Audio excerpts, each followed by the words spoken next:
함께 나누겠습니다. 마태복음 13장 44절.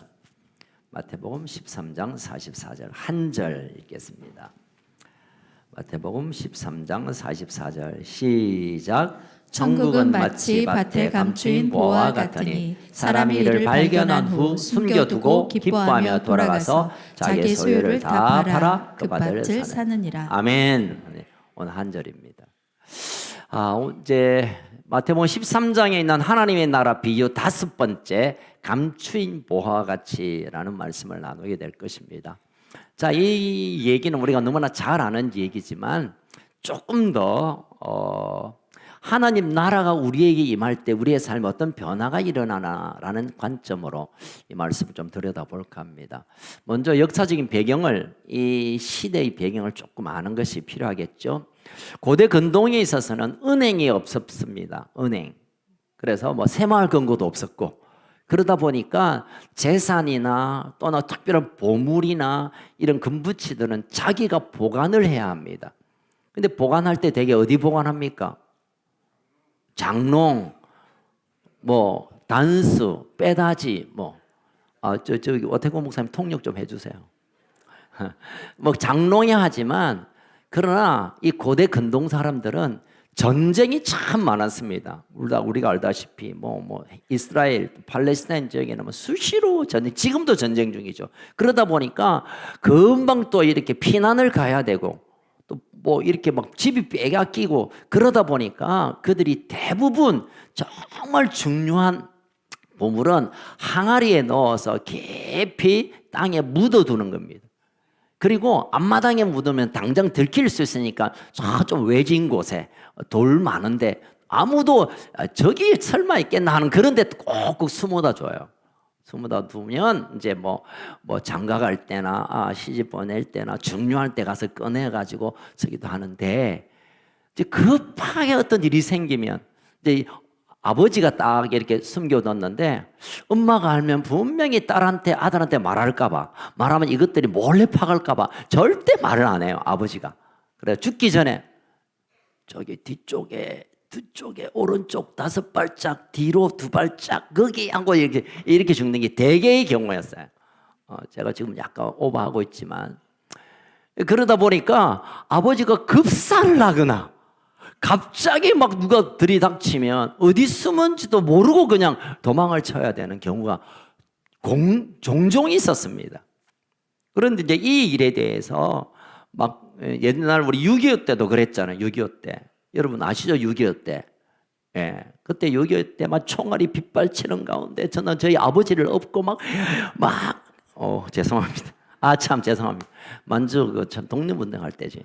어쨌든 그러다 보니까 그 안정적인 시간에는 어디 있고 그래서 필요한 데 쓰지만은 급박한 상황들이 많다가 보니까 어디 둔건지도 모르고 그냥 아버지가 돌아가시거나 또 너무 급해서 도망을 쳐야 되는 상황이 오다 보니까 잊어버리고 그냥 묻힌 채로 이렇게 있는 경우들이 허다했습니다.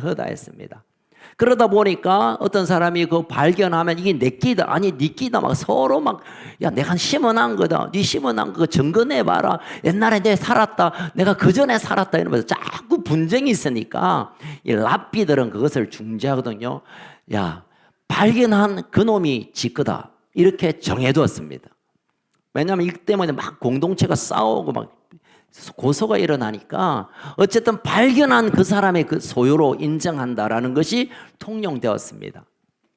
그러는 가운데, 그런데 말입니다, 어떤 한 소장농, 자기 땅이 없어서 남의 집에서 땅을 빌려서 해먹고 그리고 일부는 주인들이는 이 한 소장농이 열심히 그날도 땡볕에 하고 있는데 뭔가 꽃갱이에 찡 하는 소리가 들렸습니다. 별로 여러분 긴장을 안 하고 들으시네요. 스포일러. 그러니까 딱 보니까 한 번도 보지 못했던 보석들이 가득 찬 보석함을 발견한 거예요. 와우. 누구 했나? 와우. 동홍이 오늘 밥 2그릇 먹으라니. 땡큐. 너무너무 기뻐가지고 잠깐 묻어두고 가슴이 콩닥콩닥 뭐 똑딱똑딱 찌릿찌릿 뭐 쨍쨍 막 너무너무 막 이 어쩔까 몰라. 그래서 집에 가서 고민합니다. 주인한테 말할까? 아니다. 이거는 발견한 사람은 소유도 된다고 했으니까 내가 가져가겠다 하고 이제 뭐 바로 뛰어가가지고 주인에게 말씀드렸습니다. 주인님 왜 왔노? 저기 저 자갈밭 그저 언덕에 그밭 제가 열심히 거기 농사를 짓다가 보니까 그 땅하고 정이 들어서 그 땅을 좀 사고 싶은데요. 이러니까 주인이 눈치를 챈 거예요. 잘 됐다. 그 몇 푼 못 받을 낀데 됐다. 그 비싼데 살 수 있겠나 니 형편에? 뭐 뭐든 사겠습니다 해가지고 시세보다 더블로 주고 산다고 계약을 했고 그 집으로 돌아왔습니다. 집으로 돌아가지고 가족들 모아가지고 야야 봐라. 우리가 저 땅을 살 끼니까 있는 거 다 내놔라. 돼지도 저금통 다 깨고 막 소 막 다 팔고 막 냉장고까지 팔아가지고 들어보셨어요 여러분? 그때 냉장고가 비쌌나 봐요. 냉장고, 김치 냉장고 할 것 없이 다 가재 도구도 다 팔아가지고 막 그냥 다 모아서 잔금을 딱 치고 나서 가족들을 데리고 꽃갱이를 딱 치고 그 땅을 향하여 갑니다. 그러니까 여보 당신이 너무 더운데 이러다가 살짝 맛이 갔나? 왜 우리가 거지되게 만들었노? 그런데 이 시간에 또 왜 해가 저물러 가는데 무슨 꽃갱이를 들고 그 밭에 간단 말인가? 당신이나 노가다지 우리를 왜 이렇게 괴롭히냐? 조용하고 일단 따라와 봐라. 따라가긴 뭘까? 어쨌든 따라갔어요. 아이들도 아버지 와 그럽니까? 지금 다음 달에 뭐 해야 될 게 많은데 저금통 다 깨고 이제는 우리는 이제 뭐 이제 굶어 죽습니다. 나 알바도 할 데도 없고 막 이러고 있는 차에 거기서 땅을 열심히 팝니다. 하니까 부인이 털썩 주저앉으면서 우리 남편 맛이 갔네. 그래 깊이 팔아. 여기서 우리 다 묻히 죽자. 그래서 막 네 맘대로 해라 영감태기하고 막 도망가려니까 자꾸 돌아보기도 하지. 그래서 그러고 있는데 아이들은 아빠 잘못했어요. 아빠 내가 사실은 아빠 돈 훔친 거 미안해요. 막 회개 역사가 일어나고 막 잘못했다고 막 이런 일이 일어났어요. 힘들다 지혜내기 진짜. 어쨌든 그러는 차에 찡 소리가 났는데 바로 그 보물함이 딱 발견된 거예요. 그러면서 딱 열어보니까 정말 가치 있는 보물들이 잔뜩 들은 걸 보고 가장 놀란 사람이 누굴까요? 마누라. 여보 사실은 당신 올라갈 때 그럴 것 같은 기대가 있어서 내가 여기까지 올라왔잖아 부터 뻥치기 시작해가지고 너무 행복해가지고 그리고 해가 저무는 그 석양의 노을이 그 보석함 사이에 빛이 들어가면서 반짝거리는 금과 다이아 거기에 흠뻑 얼굴이 환히 밝아지는 그 가족의 웃음과 함께 The End 이렇게 끝났다는 그 얘기가 바로 44절 얘기예요. 딱 힘들다 진짜 지인이기가. 44절 말씀을 예수님이 이렇게 지금 설명해야 되는데 성경이라서 좀 폼나게 천국은 마치 감추인 보와 같이 팔아 샀더라 이랬지만 사실은 예수님이 이렇게 설명하지 않았을 거예요. 좀 실감나게 할 거예요. 그래가지고 짠! 자, 설명을 했으니까 설교는 아니니까 이제 배경 설명을 했으니까 자 그러면 우리는 이 본문을 가지고 우리도 보물을 캐는 이런 시간을 함께 보내봅시다. 아멘. 좀 생뚱하다 그죠?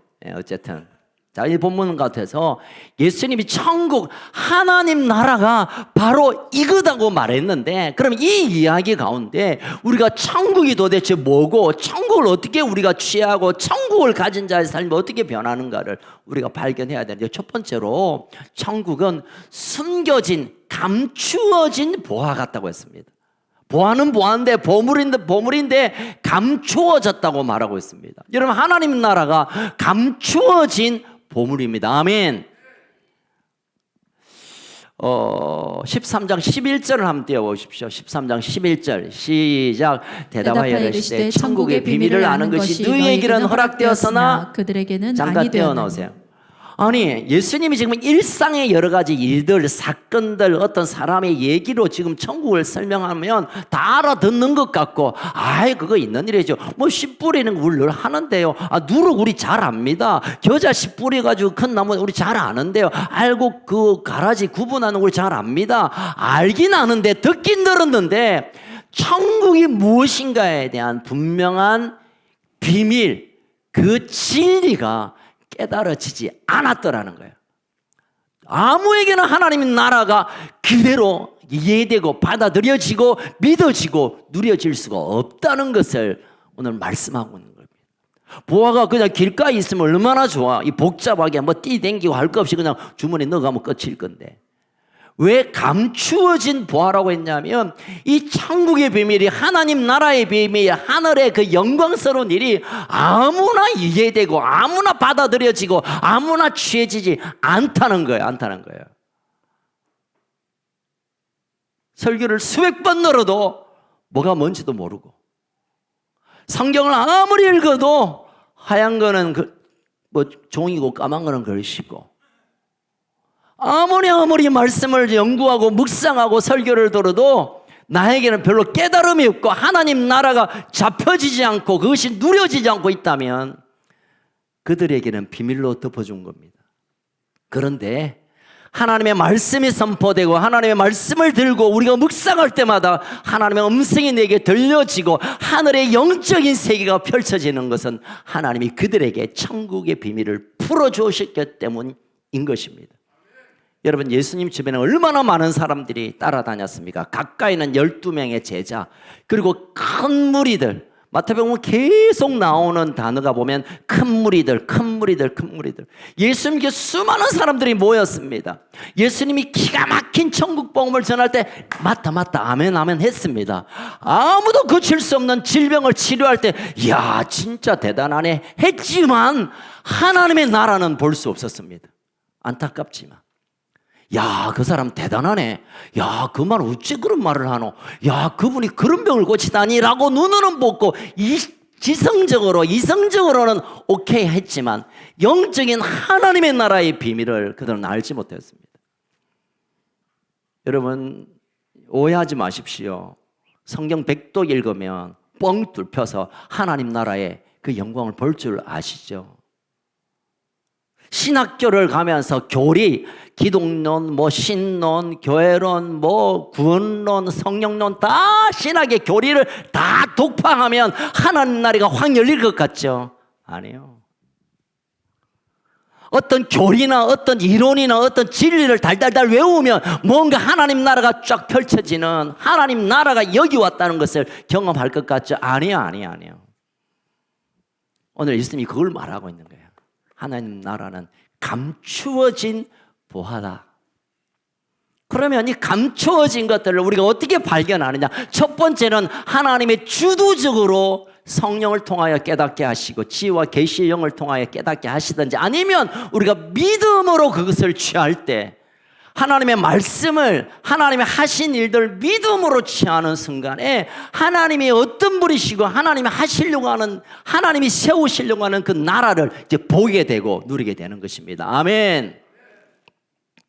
저는 간절히 원하건대 오늘 말씀을 통하여, 여러분이 묵상하는 시간을 통하여, 성경을 읽는 시간을 통하여 하나님의 나라가 보여지기를 주의 이름으로 축원합니다.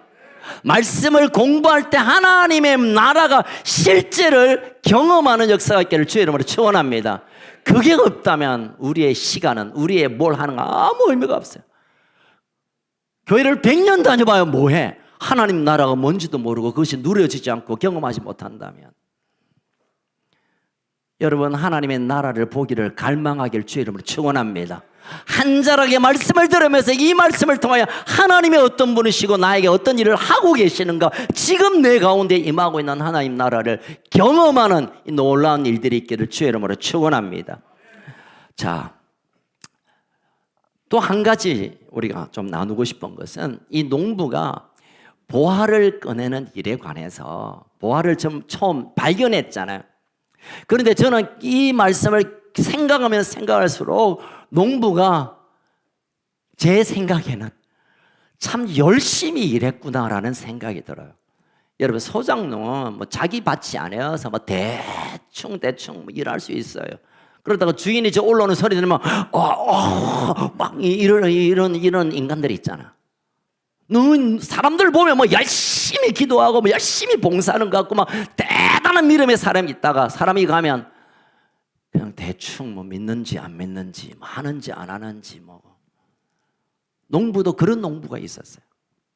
그런데 적어도 이 사람이 이 농부가 깊이 감추인 깊이 파주인 그 보화를 발견했다는 것은 그 일상에서 그 평소에서 최선을 다하여 일했다는 것이 전제됩니다. 아멘. 농부가 찡찡찡찡찡찡 찌지지지 이 보석이 있네 야집한 게 아니라 그냥 오늘도 일어나서 그냥 꽃게인을 들고 아무도 보지 않지만 내게 주어진 일이기 때문에 바위 사이에서 돌짝밭에서 그 힘든 비탈길에서 열심히 일하다가 보니까 어느 순간에 그 보화가 발견된 거예요.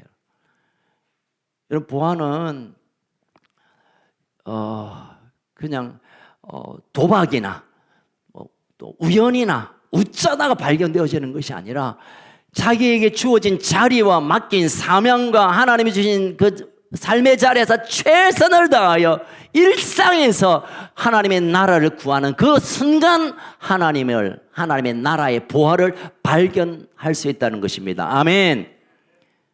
보화는 아무에게나 아마 이 주인이 많은 땅을 가졌고 아마 소작동이 여러 명이 있었다고 되게 신학자들은 예견합니다. 근데 그 많은 농부 가운데 왜 이 사람이 보화를 발견했을까? 적어도 이 사람은 깊이 파인 그 보화가 닿을 때까지 최선을 다하여 일하였기 때문이라고 설명하고 있습니다. 여러분 은혜에서 갑자기 막 그냥 갑작스럽게 은혜가 막 부어지고 뭐 어느 순간에 막 짠 하늘 문이 열리고 어느 순간에 그냥 내가 막 기적적인 역사가 나타나고 하나님은 결코 그렇게 일하지 않습니다. 하나님의 나라는 우연이나 뭐 그냥 뭐 웃자다가 보면 막 뭐 재수가 좋아서 그게 없습니다. 그거 없습니다. 하나님의 나라는 주어진 자리에서 최선을 다하여 수고하는 그들에게 하나님 나라를 만날 수 있는 발견할 수 있는 기회를 허락하신다는 것입니다. 아멘. 이것이 일상의 영성입니다. 일상의 영성. 일상에서 마치 베드로가 갈릴리에서 그물을 던지는 일상에서 주님을 만난 것처럼 승화성인 여인이 그 시간도 그냥 일상적으로 물 들어가서 예수님을 만난 것처럼 우리의 주어진 환경과 우리의 직장과 우리의 가정과 일상에서 하나님의 나라의 꿈과 비전과 그 삶으로 성실함으로 걸어갈 때 비로소 하나님의 보화를 만나게 되는 것입니다. 아멘. 많은 분들은 그냥 하나님의 나라, 은혜 받는 거, 복 받는 거, 뭐 이런 게 뭔가 쨍! 하고 했을 날이 올 것 같다고 말하지만 결코 그런 일이 없습니다. 진짜 하나님의 나라는 오늘 우리의 일상의 삶, 오늘 우리가 그냥 쉽게 넘어갈 수 있는 그 순간에 거짓말하지 않고 정직하게 주님 앞에 선고 그리고 맡긴 사명을 누가 보든 안 보든 사명으로 감당하는 그 자리에 보화를 발견할 수 있는 기회가 주어진다는 것을 오늘 보면 우리에게 말씀하고 있습니다. 하나님의 나라는 일상에서 주어진 일의 자리, 사명의 자리, 우리의 삶의 환경을 통하여 하나님은 언제라도 만나지고 발견되어지도록 일하십니다. 아멘. 두 번째로 하나님 나라는 숨겨둔 기쁨이 있습니다. 기쁨이 있습니다. 자, 이 농부가 보화를 발견하고 보물을 발견하고 가장 먼저 반응이 뭐냐면 발견한 후 숨겨두고 기뻐하며. 이게 이제 여러분 아까 제가 조금 전에 말씀드렸지만 남의 밭에서 보물이 생겨지면 그 사람 소유이지만 이런 경우에는 누구든지 발견한 사람의 것으로 이미 사회 통념적으로 다 받아들여졌습니다. 그러니까 이 농부가 남의 밭에서 보물을 훔쳐온 것이 아니라 이 밭이 내 밭이 되기만 하면 나는 그 밭에 뭐가 있는 걸 아니까 그거를 내가 끄집어낼 수 있지만 지금 이 농부의 관점에서는 그런 이 일을 함에 있어서 하나님 나라를 향하여 달려가는 우리의 인생이 어떤 그런 관련을 가지고 있는가 하냐면 하나님의 보화를 기쁨으로 바라보아야 됩니다. 하나님의 나라와 우리가 믿음의 삶과 영원한 천국을 막 짐으로 괴로움으로 억지로 막 이게 아니라 기쁨으로 맞이하는 자가 이것을 발견한 뿐만 아니라 내 것으로 소유할 수 있는 것입니다. 아멘. 기쁨으로. 아마 이 사람은 이 밭에서 보물을 발견하기 전까지는 그리 행복한 삶을 살지 않았을 거라고 저는 생각해 봅니다. 오늘도 피곤한 몸을 이끌고 막 눈 비비고 막 억지로 몸을 일으켜서 그 무거운 꽃갱이로 막 땅을 파야 되는 햇빛 내리쬐는 그 팔레스타인의 그 여름 시간을 보내야 했고, 그리고 또 집에 오면 뭐 아이들 있고 부인도 있고 가족들이 뭐 별로 넉넉하지 않는 삶에 대해 늘 그냥 마음이 답답하고, 남들이 다 가는 여행도 못 가고 남들이 사 먹는 것도 못 먹고 늘 마음에 답답하고 사람도 안 만나고 싶고 그냥 걸렁 가서 씻고 자고 눈 뜨면 그냥 일하고 가고 싶은 이런 별로 그렇게 행복한 인생이 안 되었을 것입니다. 그런데 이 사람이 보화를 발견하고 기쁨이 부어지니까 이제부터 그 기쁨이 자기의 인생을 바꾸어 놓기 시작합니다. 이제는 더 이상 괴로움 가운데 잠자리에 들지 않고, 야, 나는 이런 복을 받은 사람이다, 이 하나님의 나라의 보물을 내가 가진 사람이다, 기쁨으로 잠들게 되고, 눈 뜨면서 오늘도 나는 이런 부요를 누리고 사는구나. 사람을 만날 때 지난번에는 숨어 다니고 뭐 말도 못하고 했지만 이제는 누구든지 만나서 내 인생의 변화된 모습을 나누고 싶고, 나를 그렇게 욕하던 사람도 아유 괜찮다, 그냥 우리 같이 지내자고. 삶의 스타일이 바뀌어지는 이 역사가 하나님의 나라를 발견한 사람들에서 드러나고 있는 공통점인 것입니다. 여러분, 우리가 살고 있는 삶 속에 순간순간 하나님 우리에게 하나님의 말씀을 통한 하나님의 나라의 보화를 숨겨두고 있습니다. 그 말씀을 캐내어 그 약속을 붙들고 발견하는 자에게는 가장 먼저 하나님은 기쁨의 감격을 허락해 주시는 것입니다. 아멘. 구원받은 기쁨, 용서받은 기쁨, 새 생명을 얻은 기쁨, 우리를 압도하는 하늘의 기쁨이 그냥 쏟아 부어지니까 삶이 좀 공고하고 삶이 힘들고 관계 아픔과 그 별거 중요하지 않아요. 그냥 뭐 그런 거고, 나는 하늘의 기쁨이 충만히 내리니까 그걸로 감격하고 감사하고 내가 받은 용서로 용납하고 싶고 내가 받은 감사로 그냥 흘려보내고 싶고 그런 삶으로 바꾸어지는 거예요. 여러분, 복음은, 기독교는, 하나님의 나라는 삶이 바꾸어지는 것으로 증명되는 것입니다. 아멘. 작년보다 올해가 우리의 삶이 주께로도 바꾸어지지 않다면 우리 하나님 나라부터 가까워가는 인생이 아닙니다. 날마다 우리의 삶이 하늘의 기쁨, 영적인 하늘나라의 것으로 마음의 만족과 기쁨과 감사와, 그래서 누구를 만나든지 품을 수 있는 그런 아름다움으로 바꿔지게 되는 것입니다. 여러분, 두 소녀가 바닷가에서 조개를 잡고 있었습니다. 반짝반짝거리는 걸 보면서 두 소녀가 손을 딱 뻗쳤는데 덩치 큰 소녀가 딱 치고 가졌습니다. 너무너무 가슴 아픈 이 소녀가 다니다 보니까 또 반짝반짝거리는 조개가 보여서 딱 보니까 이따만한 진주가 있는 거예요. 그 진주를 따가지고 딱 가슴에 넣어놨습니다. 그리고 또 같이 이제 소녀들이 같이 이제 뭐 조개 잡는데, 조개 모양 예쁘다고 딱 잡을 때 그 큰 소녀가 잡으려 할 때 이 진주를 가진 아이는 너 가져. 앞으로 더 예쁜 조개 있으면 내가 잡아서 넣어줄게. 왜요? 더 이상 예쁜 조개는 의미 없어요. 진주를 가슴에 품었기 때문에. 여러분, 우리가 하나님의 나라가 우리 안에 인생에 쳐들어오면, 이 침노한다고 했는데 막 가슴에 쳐들어와서 내 마음을 꽉 채우면 세상에서 뭐 이기고 지고 가지고 못 가지고 뭐 덜 낳고 이 별로 의미가 없어요. 여러분, 너 가져, 너 다 해, 너 다 해. 이 기쁨이 이 농부에게 임했던 것입니다. 하나님의 나라는 기쁨의 나라입니다. 하나님의 나라 들어가려고 애쓰고 수고하고 막 괴로움 아니요. 하나님의 나라는 기쁨의 나라입니다. 왜냐하면 그 하나님의 나라가 이미 내 인생의 통째로 들어왔기 때문에. 아멘. 기쁨으로 그 하나님의 나라로 한 걸음 한 걸음 옮겨가기를 주의 이름으로 축원합니다. 그리고 그 기쁨들이 나누어지기를 축복합니다. 한 개 가지고 앙당하지 말고, 두 개 가지고 니 하나 내 하나 막 니 끼 크냐 내 끼 크냐 하지 말고 다 가져. 그냥 다 가져. 한번 따라합시다. 니 다 해라. 니 다 모으라. 니 다 해뿌라. 얼마나 멋져요. 내끼 장, 니 다 해뿌라. 얼마나 폼나노. 적어도 하나님의 나라를 가진 자가 이런 여유와 이런 당당함과 이런 기쁨을 회복할 수 있는데, 우리 건축가족들이 그런 하나님 나라의 시민으로 하나님 나라가 이미 우리 안에 왔기에 그런 넉넉한 기쁨이 있기를 주의 이름으로 축원합니다. 마지막 세 번째로, 이 기쁨을 취하기 위해서는 당연히 지불해야 할 대가가 필요합니다.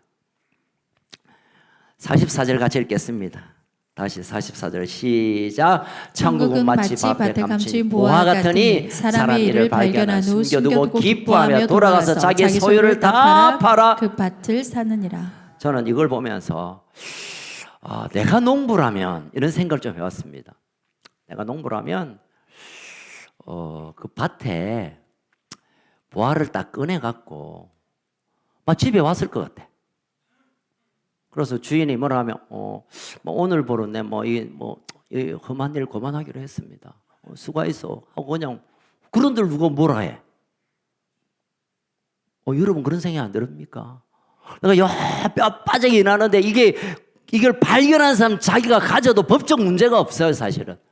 그러면 그걸 쏙 빼와가지고 그냥 그 다음부터 사표 내고 나 이제 좀 편안하게 살지 당신도 땅 있으면 나도 땅 좀 큰 거 사면서 좀 떵떵거리면서 살겠다. 이래도 될 걸 왜 이 사람은 그 밭을 사려고 했을까? 저는 몇 가지 고민 묵상하면서 그런 마음이 들었습니다. 이 농부는 하나님의 나라의 보화를 발견할 뿐만 아니라 그것이 나에게 기쁨의 사건이지만 이것을 합법적으로 정직하게, 그리고 누가 보더라도 이것은 말할 수 없는 온전한 과정, 온전한 절차를 소중히 여겼다고 저는 생각됩니다. 그래서 밭을 사기로 결정하고 자기에 있는 모든 소유 10원짜리 하나 다 모아서 그 주인에게 주고 밭을 사오게 됩니다. 보물만 빼오면 될 건데 왜 굳이 밭을 사? 이건 또 다른 의미가 있습니다. 여러분, 하나님의 나라는 내가 필요한 거 쏙 빼먹는, 그럴 수 있죠. 하나님 나라가 최고야, 하나님 나라만 내가 그냥 얻을래 가질래 할 수 있지만, 하나님 나라를 품고 있는 밭을 예수님은 사라고 말씀합니다. 하나님의 복음이 심겨져 있고 하나님의 나라가 거기 있는 그 밭을 함께 사오라고 예수님은 지금 우리에게 말씀하고 있습니다. 이 밭이 누굴까요? 뭘까요? 첫 번째는 교회일 수 있습니다. 여러분, 교회 와보면 마음에 드는 구석보다 안 드는 구석이 많죠. 그죠? 저만 그렇나? 저는 마음에 안 드는 게 너무 많아. 막 주차장도 좁고 문도 좀 시원하게 열어놓지 한 개밖에 안 열고, 막 올란도 보니까 본당 열어놓은 게 손잡이도 허들허들하고 저분이 왜 그렇다고 나 여기에서 그냥 하나님의 나라만 쏙 빼먹을래, 나만 은혜 받을래, 나 복 받으면 나 몰라 라고 하는 것은 밭을 사는 삶의 모습이 아닙니다. 여러분, 그 밭에는 보화도 있지만 여전히 돌덩어리가 있고 잡초도 있을 것이고, 그 밭에는 불필요한 것도 있겠지만 이 농부는 그 밭을 통째로 산 거예요. 왜냐하면 그 안에 보화가 너무 존귀하기 때문에. 물론 내가 마음에 안 드는 구석이 있고 나에게 불편한 것이 있고 나에게 그치는 것이 있고 교회의 구조가 내 마음에 안 들고 또는 사람들이 내 마음의 성격과 다르고 이런저런 이유로 불편함이 있지만, 그럼에도 불구하고 우리는 그 밭을 함께 사야 그 가운데 있는 하나님의 나라를 내 것으로 취할 수 있습니다. 아멘. 그리고 그의 소유를 다 팔았습니다. 소유를 판다는 것은 지금 가지고 있는 것을 포기한다는 것입니다. 지금 내가 가지고 있는 내가 가지고 있는 집, 내가 그나마 갖고 있는 어떤 그것도 다 포기하고 하나님의 나라를 취하는 거예요. 그래서 여러분, 믿음은 얼마나 포기하느냐, 여기에 믿음의 수준을 정할 수 있습니다. 나의 권리도, 나의 어떤 자리의 권위도 포기하는 자가 하나님 나라를 통째로 얻게 됩니다. 그래서 어떤 분은 그런 얘기했습니다. 믿음이란 것은 어떤 힘인데, 이 힘이 뭐냐면 포기할 수 있는 힘, 다 파는 힘, 다 드리는 힘, 다 내려놓는 이 힘이 우리의 신앙이고, 이 신앙이면 버린 것과 계산할 수 없는 하나님의 나라를 취하는 것, 이것이 진리며 이것이 복음의 길이며 이것이 하나님 나라로 살아가는 우리의 삶의 모습이어야 된다는 것입니다.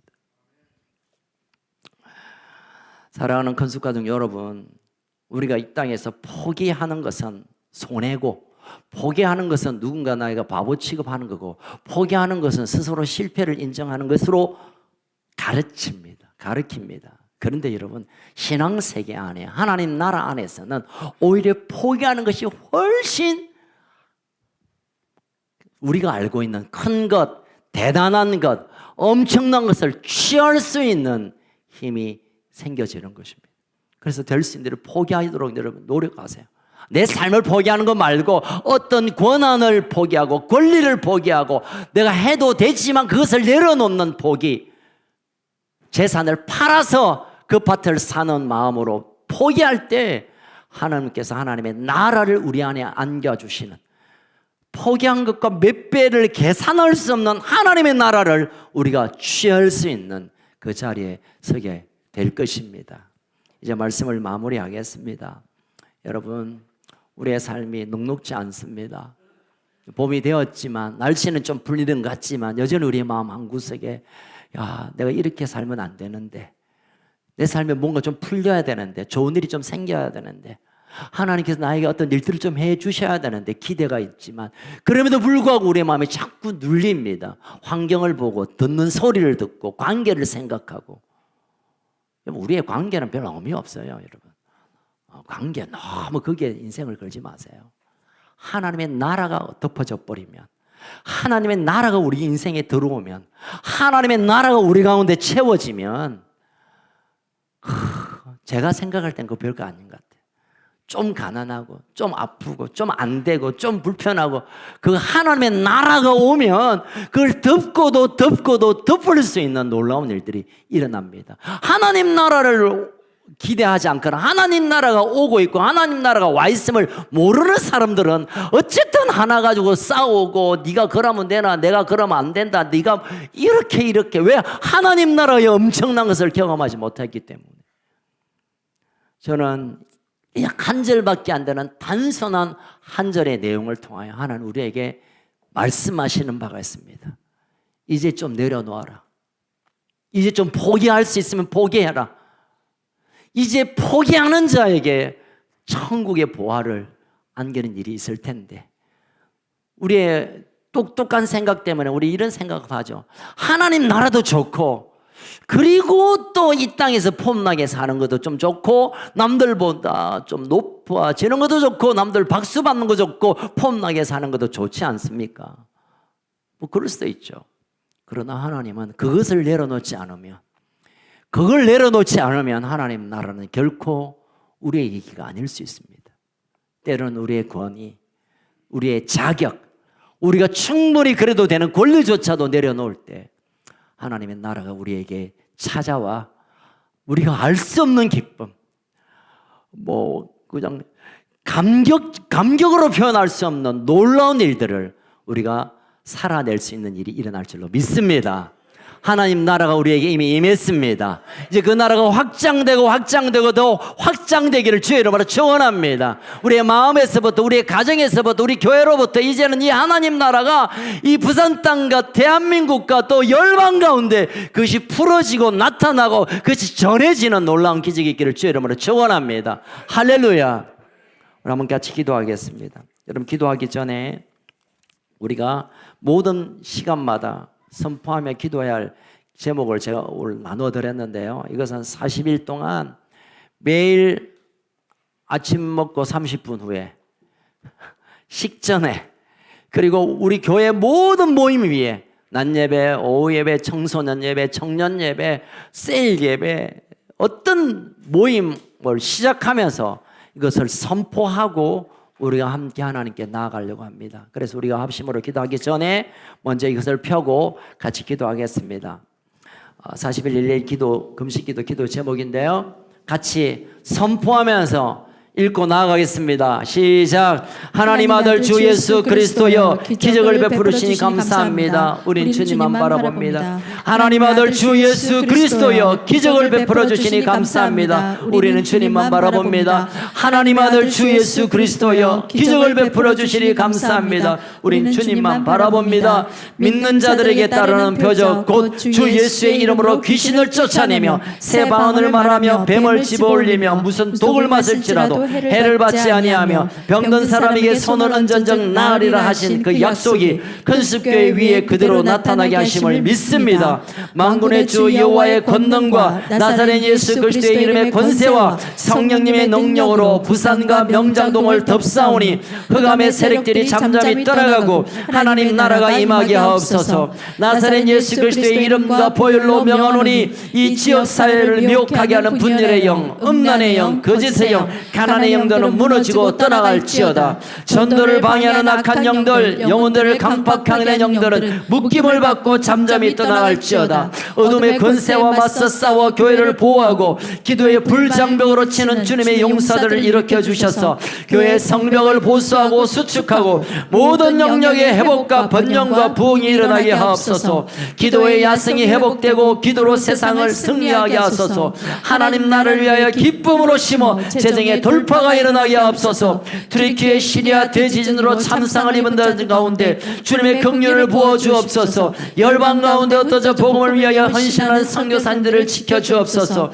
남북이 주 안에서 하나 되는 온전한 복음 통일의 날을 속히 허락하소서. 큰숲 가족이 하나님 나라의 복음으로 세상을 변화시키고 주님 오실 길을 예배하는 거룩한 신부로 단장하게 하옵소서.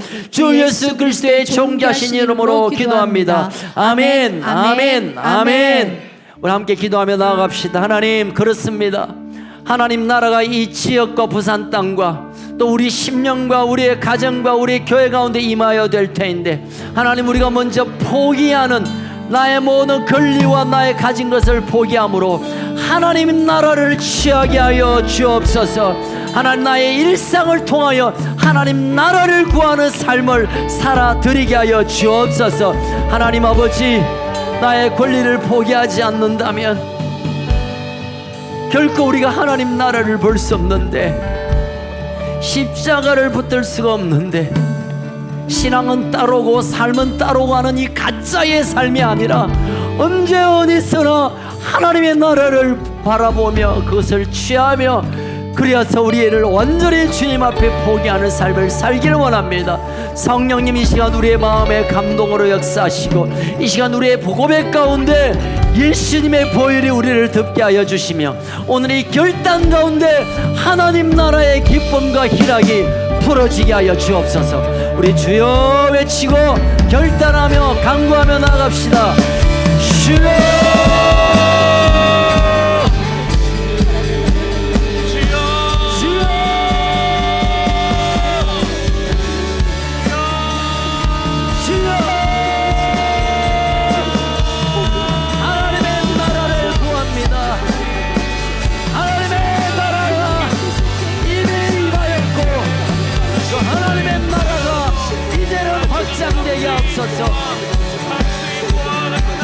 말씀을 듣는 가운데 이해되고 깨달아지고 우리의 삶이 이제는 하나님의 나라를 구하며 그 하나님의 나라를 취하는 자로 살아가게 하여 주옵소서.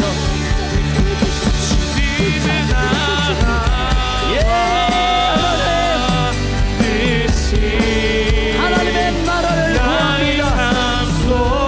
하나님의 나라가 이미 우리 가운데 시작되었는데 이제는 우리가 우리의 일상 가운데서 최선을 다하여 하나님의 나라를 구하고 하나님 내게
가족 여러분,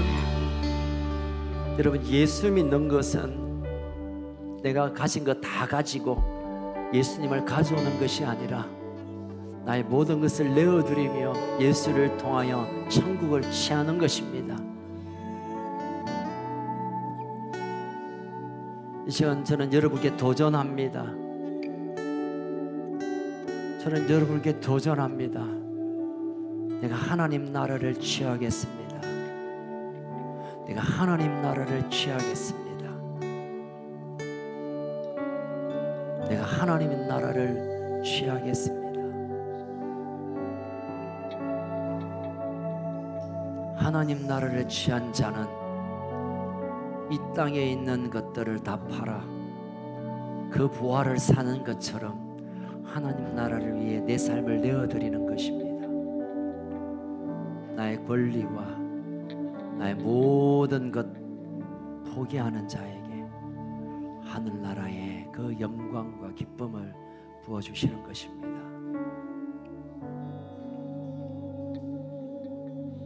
주님, 주님, 이 시간 우리의 마음 가운데 찾아와 주시옵소서. 주님,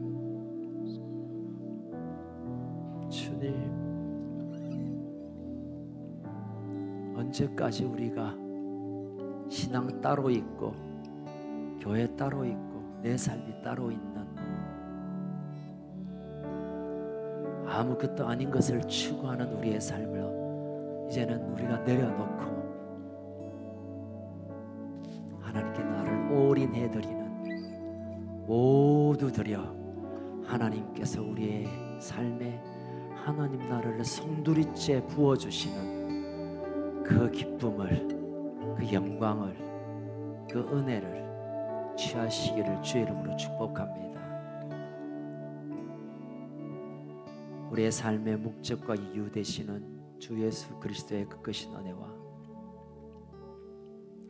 하나님 아버지의 그 놀라우신 사랑과 포기하지 아니하시는 놀라운 그 깊은 사랑, 우리를 감화 감동케 하시는 성령의 역사, 기름 부어주시는 역사가 하나님 나라를 얻기 위해 우리를 포기하고 내려놓고 하늘의 부활을 취하기를 결단한 사랑하는 큰숙 가족들 모래보리 위해, 특별히 우리 다음 세대 가운데 허리 잘린 북쪽 2300만 우리 북한 가족들 위해 열방 가운데 이 하나님 나라의 복음을 전하는 일에 삶을 드린 우리 선교사님들 위해 지금으로부터 영원토록 항상 함께 있을지어다. 아멘.